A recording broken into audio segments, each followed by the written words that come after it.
తీసుకొని, దేవా పరిశుద్ధమైన మీ రొట్టెలు ద్రాక్షరసం తీసుకుంటున్నాను. ఒకవేళ నాలో ఏ తప్పు ఉన్నా పాపం నాకు క్షమించండి. ఎందుకు అంటే మనం చదివే వాక్య భాగాన్ని మళ్ళీ మీకోసం ఒకసారి చదవాలని ఆశపడుతున్నాను. 1 కొరింథీయులకు రాసిన పత్రిక 11వ అధ్యాయము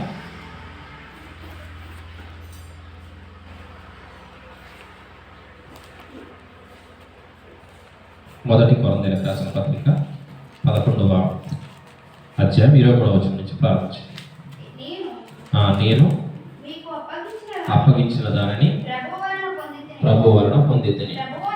ప్రభు అయిన యేసు తాను అప్పగింపబడిన రాత్రి ఒక రొట్టెను ఎత్తుకొని కృతజ్ఞతాస్తుతులు చెల్లించి దానిని విరిచి, ఏంటిదంట, ఇది మీ కొరకైన నా శరీరము, నన్ను జ్ఞాపకము చేసుకున్నటకై దీన్ని చేయుడని చెప్పారు. ఆ ప్రకారమే భోజనమైన పిమ్మట ఒక పాత్రను ఎత్తుకొని, ఈ పాత్ర నా రక్తము వలనైన క్రొత్త నిబంధన, మీరు దీనిలోనిది త్రాగునప్పుడల్లా నన్ను ఏం చేసుకోవాలి, జ్ఞాపకం చేసుకున్నటకై దీనిని చేయడని చెప్పారు. మీరు ఈ రొట్టెను తిని ఈ పాత్రలోనిది త్రాగునప్పుడల్లా ప్రభు వచ్చు వరకు ఆయన మరణమును ప్రచురించాలి.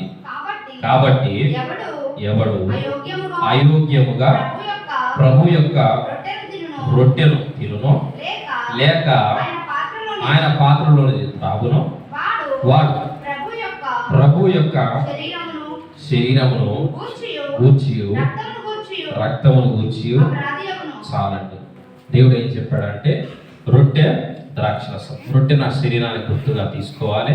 తీసుకున్న తర్వాత బాప్తిసం తీసుకునేటప్పుడు మనం కొన్ని ప్రమాణాలు చేస్తాం. ఆ ప్రమాణం ప్రకారం మనం జీవించాలి. తర్వాతకి అయోగ్యంగా అంటే దాని విలువను తెలుసుకోకుండా, ఇంకా మనం సరైన మారుమనసు పొందకుండా తప్పులో ఉండి రొట్టెను తీసుకునకూడదు. తీసుకుంటే ఏమవుతుందంట, శిక్ష వస్తుంది. కాబట్టి బాప్తిసం తీసుకున్న వాళ్ళు రొట్టెను ద్రాక్షరసం తీసుకొని, యేసయ్య నా కోసం మరణించాడు, ఆయన మరణము నాకు రోగాన్ని తీసివేసింది, ఆయన మరణం మన పరలోకాన్ని తీసుకెళ్ళిందని దాన్ని జ్ఞాపకం చేసుకుంటూ, యేసయ్య ఎవరి కోసం చచ్చిపోయారు దాన్ని జ్ఞాపకం చేసుకుంటూ ఈ రొట్టెను తీసుకొని, రొట్టెను తీసుకున్న మనం ఎప్పటికి కూడా ఆయన ఎలా ఉండాలంటే నమ్మకంగా ఉండాలి. అందుకోసమే రొట్టెని భుజించిన వాడు మాత్రమే ఎక్కడ ప్రవేశించగలుగుతాడంట, పరలోక రాజ్యంలో. కాబట్టి దేవుడు చెప్పిన, బైబిల్ చెప్పిన వాక్యానుసారంగా మనం దీంట్లోకి వెళ్తున్నాం. ప్రార్థన చేసుకొని ఈ యొక్క బాప్సం తీసుకున్న వారు మీ చేతులు ఎత్తి సిద్ధంగా ఉండండి. మీ దగ్గరికి రొట్టె తీసుకొని రాబడుతుంది. అందరూ కూడా కళ్ళు మూసుకొని ప్రార్థన చేద్దాం. పరిశుద్ధుడా, నీకు వందనాలయ్యా. పరిశుద్ధమైన ఈ రొట్టెను తీసుకొని పోతుండగా తండ్రి, ఈ వాక్య భాగం సెలవిచ్చిన విధంగా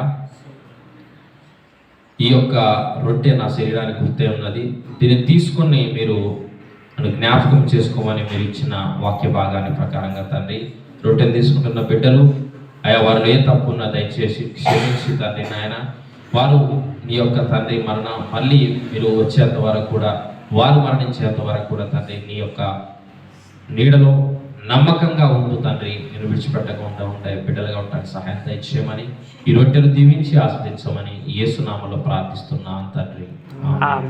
ఎవరు కూడా కళ్ళు తెరవకండి, కళ్ళు మూసుకొని బాప్తిసం తీసుకున్న వారు సిద్ధపడ్డట్లయితే మీ దగ్గరికి రొట్టె తీసుకొని రాబడుతుంది.